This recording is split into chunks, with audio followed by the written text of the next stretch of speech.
Assalamualaikum warahmatullahi wabarakatuh. Apa kabar anak-anak? Hari ini kita akan belajar mengenai mari mengenal Rasul-Rasul Allah, yaitu sebab Rasul Ulul Azmi. Sebelum kita mulai belajar kita hari ini, mari kita awali belajar kita dengan membaca basmalah bersama-sama. 1, 2. Bismillahirrahmanirrahim. Oke. Baris tampilkan PPT-nya dulu ya. Ini dia. Hari ini kita akan belajar mengenai Rasul Ulul Azmi. Siapa yang masih ingat kemarin Rasul artinya apa? Kemarin Rasul artinya yaitu adalah utusan. Sedangkan ulul atau biasa dikenal dengan ulu atau uli ini memiliki arti mempunyai atau memiliki. Sedangkan al-azmi artinya adalah teguh atau tekad yang kuat. Jadi Rasul Ulul Azmi adalah utusan Allah yang memiliki keteguhan, tekad, kesabaran yang sangat luar biasa dalam menjalankan tugasnya, yaitu menyampaikan ajarannya Gusti Allah. Oke, ini dia. Jumlah nabi dan rasul yang wajib kita imani berjumlah 25. Di antaranya terdapat 5 Rasul Ulul Azmi. Lah, 5 Rasul Ulul Azmi ini siapa saja? Yang pertama di sini Rasul Ulul Azmi. Ada Nabi Nuh alaihi salam. Kemudian Nabi Ibrahim alaihi salam. Ada Nabi Musa alaihi salam. Nabi Isa alaihi salam dan Nabi Muhammad sallallahu alaihi wasallam. Maaf, ini salah ya. Nabi Muhammad SAW sallallahu alaihi wasallam. Oke, kita ke Nabi yang pertama, yaitu Nabi Nuh. Nabi Nuh ini berdakwah selama 950 tahun. Wow, lama sekali. Namun selama 950 tahun ini, hanya sedikit umat Nabi Nuh yang mau diajak untuk menyembah Gusti Allah. Untuk itu, Allah memerintahkan Nabi Nuh pada saat itu untuk membuat sebuah bahtera. Apakah itu bahtera? Bahtera adalah sebuah kapal yang sangat besar. Kemudian Allah menurunkan azab berupa banjir yang luar biasa kepada umat Nabi Nuh yang tidak mau beriman kepada Allah. Jadi, tadi umat Nabi Nuh yang mau beriman kepada Allah, tadi kan membuat bahtera. Kemudian saat sebelum azab diturunkan oleh Gusti Allah, mereka menaiki bahtera itu. Sehingga umat Nabi Nuh yang beriman kepada Allah, mau menyembah Gusti Allah, selamat dari azab banjir yang luar biasa itu. Sedangkan umat Nabi Nuh yang tidak mau beriman kepada Nabi Nuh, semuanya meninggal akibat azab yang diturunkan oleh Gusti Allah itu. Oke, yang kedua, di sini Nabi Ulul Azmi yaitu adalah Nabi Ibrahim alaihi salam. Nabi Ibrahim ini dilahirkan di kerajaan Babilonia.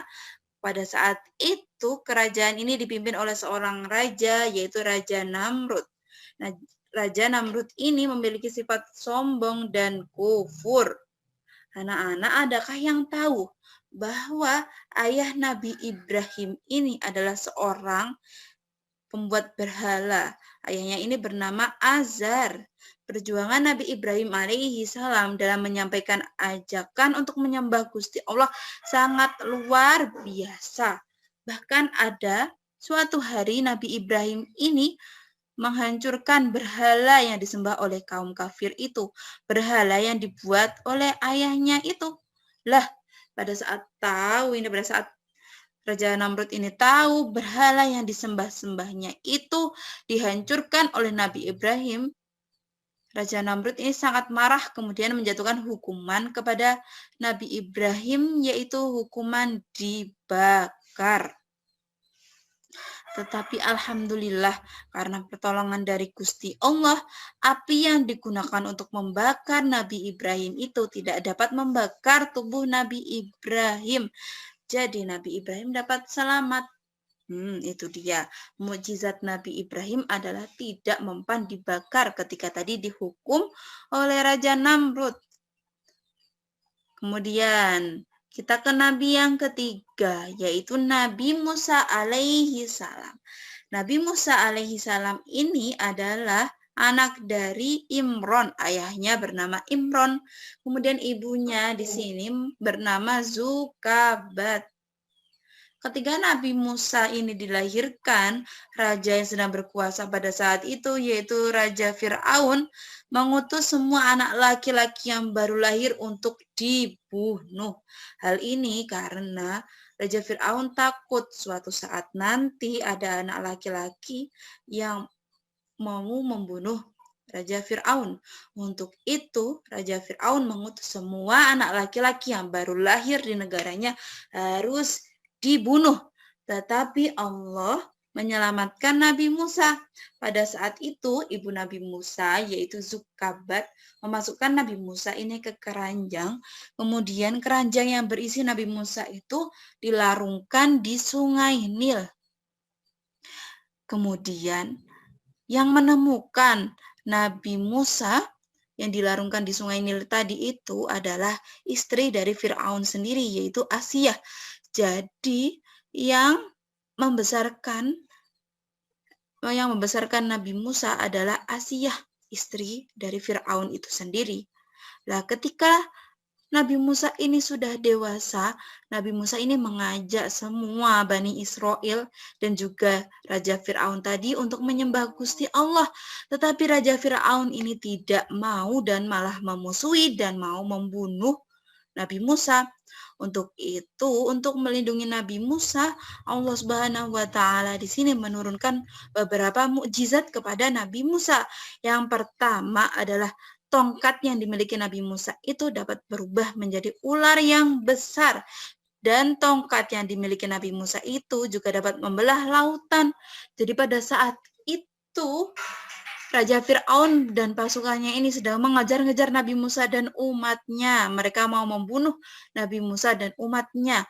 Ketika Nabi Musa sudah sampai di ujung daratan dan hanya tersisa lautan, di situ tongkat Nabi Musa itu tadi dapat digunakan untuk membelah lautan, yaitu Laut Merah. Ketika lautan terbelah, Nabi Musa beserta umatnya berhasil menyeberangi laut itu. Nah, tadi Raja Fir'aun dan pasukannya kan sedang mengejar. Ketika Raja Fir'aun masih ada di tengah-tengah laut yang dibelah itu, laut kembali menjadi semula, jadi tidak terbelah lagi. Untuk itu, semua pasukan Raja Fir'aun dan Raja Fir'aun meninggal karena tenggelam di laut. Oke, itu dia kisah mengenai Nabi Musa. Yang keempat, yaitu Nabi Isa alaihi salam. Nabi Isa alaihi salam ini lahir pada masa Raja Herodus. Nabi Isa ini adalah nabi yang lahir tanpa memiliki ayah. Jadi Nabi Isa ini hanya memiliki seorang ibu. Ibunya bernama Maryam. Nabi Isa ini mengajak umatnya untuk menyembah Gusti Allah. Ketika umatnya ini sudah terkumpul, ada satu umat Nabi Musa ini yang berkhianat kepada Nabi Musa. Umatnya ini namanya yaitu Zahuza atau biasa dikenal dengan Iskariot. Jadi pada saat itu kaum-kaum kafir sedang merencanakan untuk membunuh Nabi Isa. Nabi Isa ini sedang ada di rumahnya. Tetapi alhamdulillah Allah Subhanahu wa taala menolong Nabi Musa ini, memberikan pertolongan kepada Nabi Isa ini ke Mi'raj sehingga Nabi Isa ini selamat. Kemudian tadi umatnya yang berkhianat, umatnya yang memberitahu kaum kafir kalau Nabi Isa sedang ada di rumah itu, yaitu Yahuza atau Iskariot ini, wajahnya diserupakan dengan Nabi Isa oleh Allah Subhanahu wa taala. Sehingga pada saat itu yang dibunuh oleh kaum kafir, yang disalib oleh kaum kafir adalah Yahuza atau Iskariot itu, bukan Nabi Isa alaihi salam. Begitu kisah mengenai Nabi Isa. Yang terakhir, Nabi Ulul Azmi yaitu Nabi Muhammad Sallallahu Alaihi Wasallam. Nabi Muhammad Sallallahu Alaihi Wasallam ini merupakan Nabi terakhir, Nabi penutup. Jadi setelah Nabi Muhammad Sallallahu Alaihi Wasallam tidak terdapat Nabi lain, tidak terdapat Nabi setelah Nabi Muhammad. Lah, ketika Nabi Muhammad ini menyebarkan ajaran Islam, banyak sekali halangan dan rintangan yang harus dilalui oleh Nabi Muhammad. Tetapi alhamdulillah atas berkat pertolongan Allah pada saat ini agama Islam dapat disebarkan hingga seluruh dunia. Oke, itu dia kisah-kisah mengenai Rasul Ulul Azmi. Adakah yang ditanyakan anak-anak? Oke, untuk materi hari ini Bu Karisma kira cukup.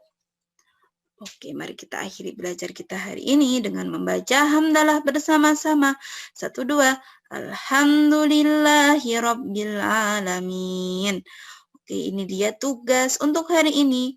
Ada 10 soal, silakan dikerjakan di buku agamanya masing-masing.